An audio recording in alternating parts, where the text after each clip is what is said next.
और चलिए सीधा रुख करेंगे प्रयागराज की ओर, जहां पर मुख्यमंत्री योगी आदित्यनाथ स्वच्छता कार्यक्रम में शामिल हुए हैं और अपना स्वास्थ्य संबोधन दे रहे हैं। कर्मियों से प्रारंभ की है अभिनंदन करने का। इस कार्यक्रम में मंच पर उपस्थित प्रदेश सरकार में मंत्रिमंडल के मेरे वरिष्ठ सहयोगी उप मुख्यमंत्री श्री केशव प्रसाद मौर्य जी, उप मुख्यमंत्री श्री ब्रजेश पाठक जी, वित्त मंत्री श्री सुरेश खन्ना जी, जल शक्ति मंत्री और प्रभारी मंत्री प्रयागराज श्री स्वतंत्र देव सिंह जी, नगर विकास मंत्री श्री के शर्मा जी, औद्योगिक विकास के मंत्री और प्रोटोकॉल में निरंतर सजग भाव के साथ कार्य कर रहे श्री नंद गोपाल गुप्ता नंदी जी, श्रम और सेवायोजन मंत्री श्री अनिल राजभर जी, परिवहन मंत्री श्री दयाशंकर सिंह जी, जल शक्ति राज्य मंत्री श्री रामकेश निषाद जी, सूक्ष्म लघु मध्यम उद्यम और खादी ग्रामोद्योग विभाग के मंत्री श्री राकेश सचान जी, माननीय सांसद श्री प्रवीण पटेल जी, महापौर श्री उमेश गणेश केसरवानी जी, माननीय विधायकगण श्री हर्षवर्धन वाजपेयी जी, दीपक पटेल जी, वाचस्पति जी, राजमणि कौल जी, पीयूष रंजन निषाद जी, गुरु प्रसाद मौर्य जी, सुरेंद्र चौधरी जी, केपी श्रीवास्तव जी, पूजा पाल जी, पूर्व सांसद श्रीमती रीता बहुगुणा जोशी जी, मुख्य सचिव मनोज कुमार सिंह जी, डीजीपी प्रशांत कुमार जी, सलाहकार श्री अवनीश कुमार अवस्थी जी, प्रमुख सचिव गृह संजय प्रसाद जी, प्रमुख सचिव नगर विकास समेत प्रदेश सरकार के हमारे सभी अधिकारीगण, प्रदेश के मेरे सभी महाकुंभ की योजना के न्यू स्वच्छता के इस महाअभियान के साथ जुड़े हुए स्वच्छता कर्मी और स्वास्थ्य कर्मी, उपस्थित बहनों और भाइयों, सचमुच एक भव्य और दिव्य कुंभ को आदरणीय प्रधानमंत्री जी के मंशा के अनुरूप एक वैश्विक घटना के रूप में परिवर्तित करने के लिए मैं इस पूरे अभियान के साथ जुड़े हुए सभी स्वच्छता कर्मियों को, स्वास्थ्य कर्मियों को, परिवहन विभाग के साथ साथ सुरक्षा और जल प्रवाह को निरंतर बनाए रखने के साथ साथ नागरिकों का भी मैं हृदय से अभिनंदन करता हूं, स्वागत करता हूं।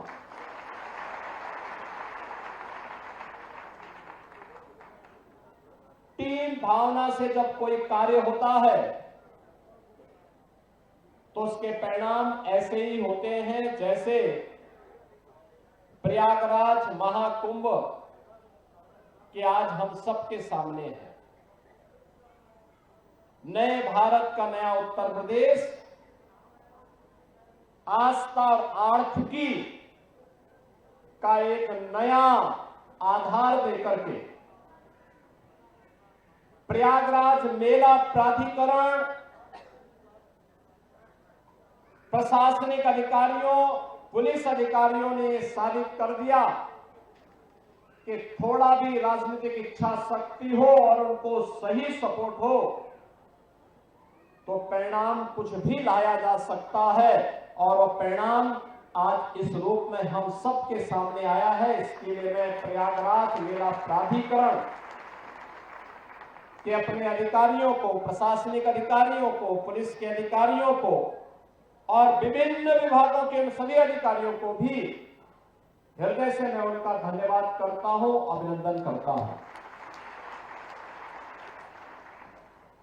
बहनों और भाइयों,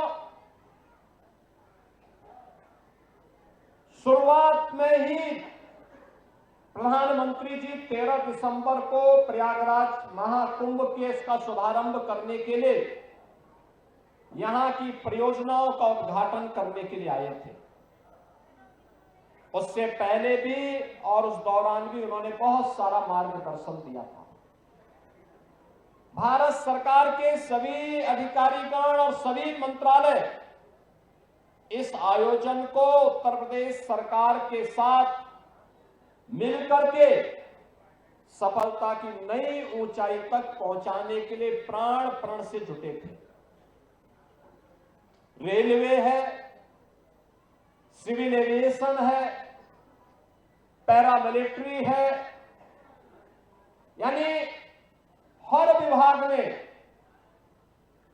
अपने स्तर पर इस आयोजन में भरपूर सपोर्ट किया, सहयोग किया और इसमें आर्थिक रूप से भी सहयोग करते हुए प्रयागराज की कायाकल्प को करने के लिए सड़क परिवहन मंत्रालय ने भी जो योगदान किया, आज महाकुंभ के बहाने प्रयागराज सिटी एक आधुनिक सिटी और स्मार्ट सिटी के रूप में चमक रही है।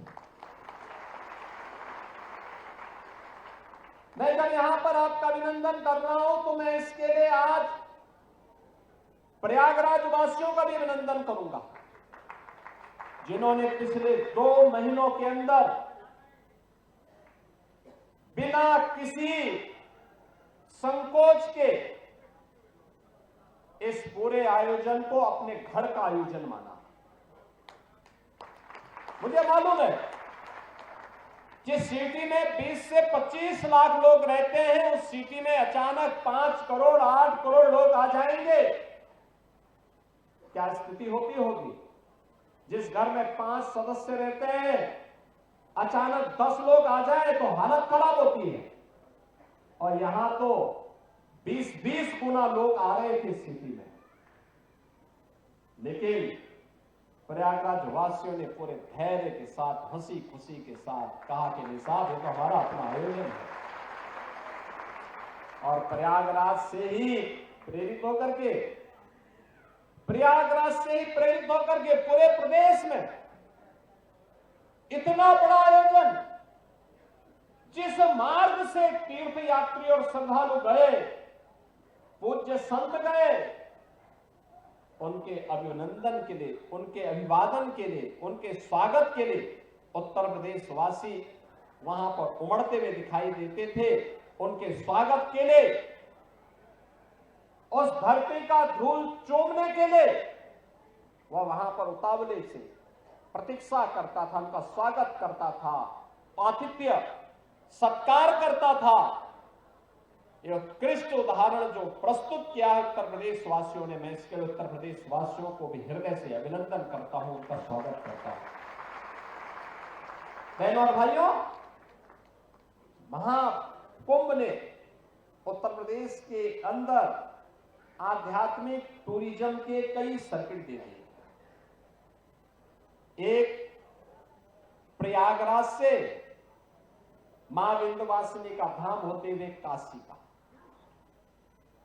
जैसे प्रयागराज में 13 जनवरी से 26 जनवरी तक पूरा समागम था, करोड़ों की संख्या में। कोई दिन ऐसा नहीं था जिस दिन मिनिमम 1.5 करोड़ श्रद्धालु न रहे हो, और ये संख्या 10 करोड़ तक पहुंची थी।